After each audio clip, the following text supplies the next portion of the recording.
Hi everyone, how are you doing today? Well, long time no see. I've been really preoccupied this month, much more than I ever thought I would be. Work's been keeping me busy. I've been reading a lot, yay. And I did get sick a couple of weeks ago, but I am fine now. So, yeah, an eventful month, not necessarily anticipated. We work with what we've got here.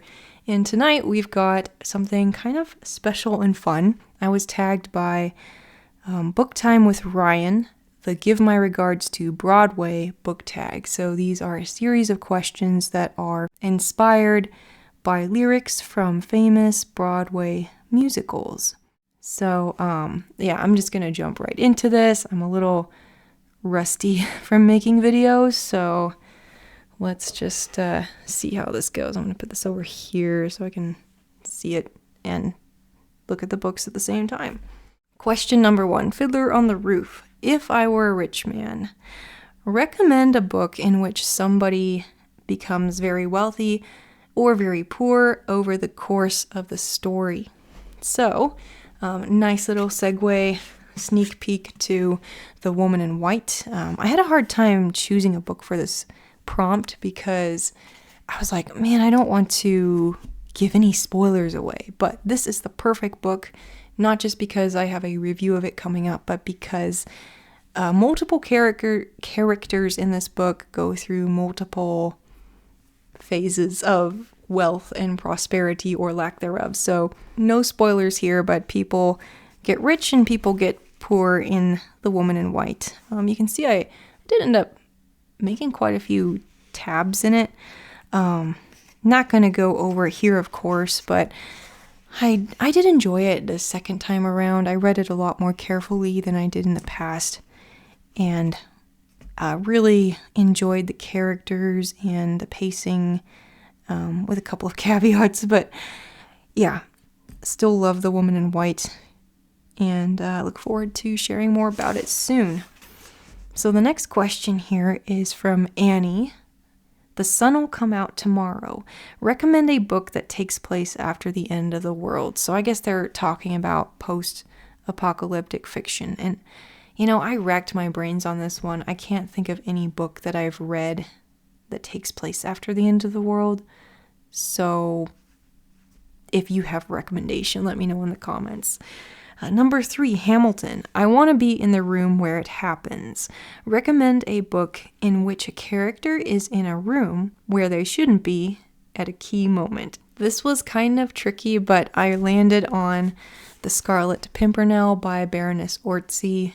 Yes, my paperback is very wavy for some reason. I don't know why. And I don't want to give anything away here. This is a book that, is really has some nice plot twists, but if you read the wrong synopsis or the Wikipedia or whatever, it'll just give it all away. Like, I've even seen editions of this that give it all away on the back cover, so we're not doing that here. But The Scarlet Pimpernel, there's at least one key scene where a character is in a room they shouldn't be, but it turns out to be a good thing that they're in the room. So, it's a fun, I should tell you what it's about. It's a fun, swashbuckling adventure story that takes place in the French Revolution. It features not a love story in the typical sense, but more of like this marriage that's on the rocks. So one of the questions in the book is whether the couple will stay together or not, or how that's going to work out. And I just think it's a wonderful story. There's also a really good adaptation of this starring Anthony Andrews and Jane Seymour. Definitely recommend this if you like historical fiction. Okay, prompt number 4, Oklahoma, where the wind comes sweeping down the plain.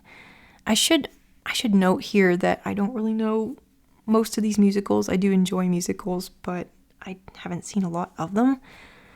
So with the exception of Fiddler on the Roof, that's the only song I've recognized so far. Oklahoma. So recommend a book that makes very good use of its setting.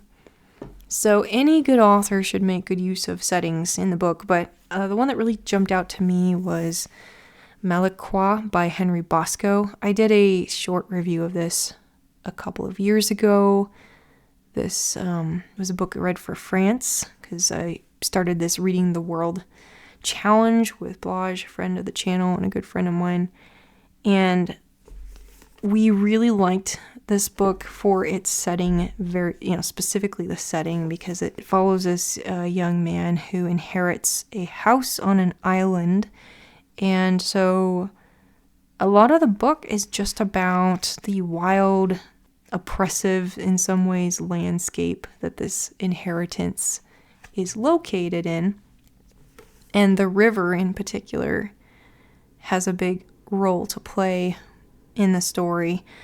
Kind of a weird and wacky ending, I will say. Not going to give it away, but, I still like the book for its setting, so I think this is probably the best example I can think of for this prompt.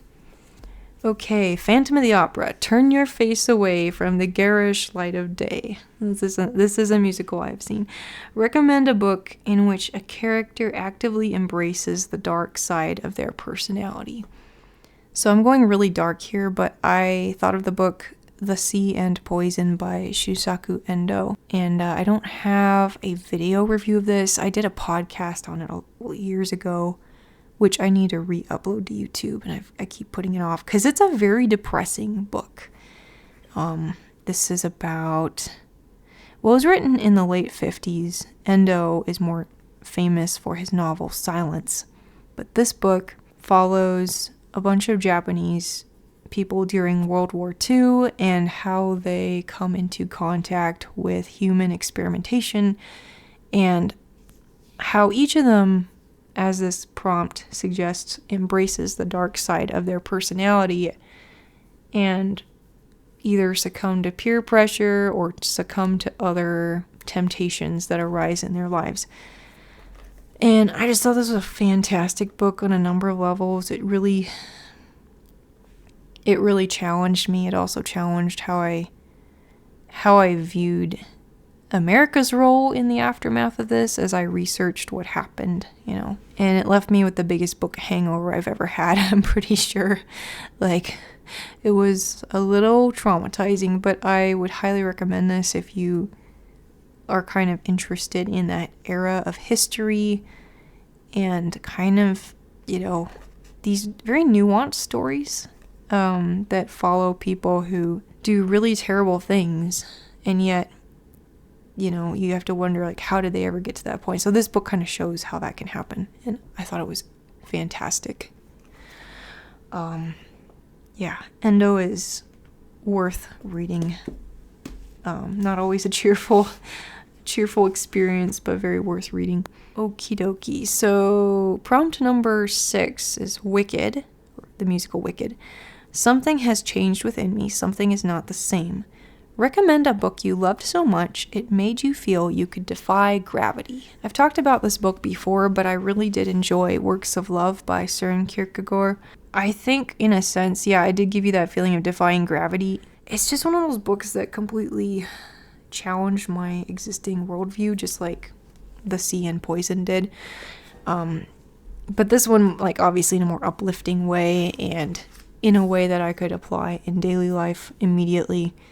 So, loved this book, still think about it every now and then, and I guess it does make you feel like you're flying in a sense if you can, absorb the kinds of ideas he's putting in here, and especially from a Christian perspective, helping you feel like you understand love a little more clearly from a cosmic and godly perspective instead of the human perspective. So great book, highly recommended.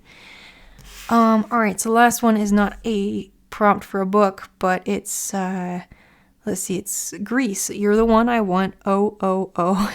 I don't know. Don't know how that song goes. But okay, it says, name someone you'd like to see do this tag. I would like to see Tristan in the Classics do this tag. Really enjoy his channel. I'll link to him in the description, so do check him out. And also, again, check out Book Time with Ryan, who tagged me. His answers to this tag were extremely entertaining and fun to watch. Good channels to be checking out here. So thanks for watching, and I will see you next time. Bye.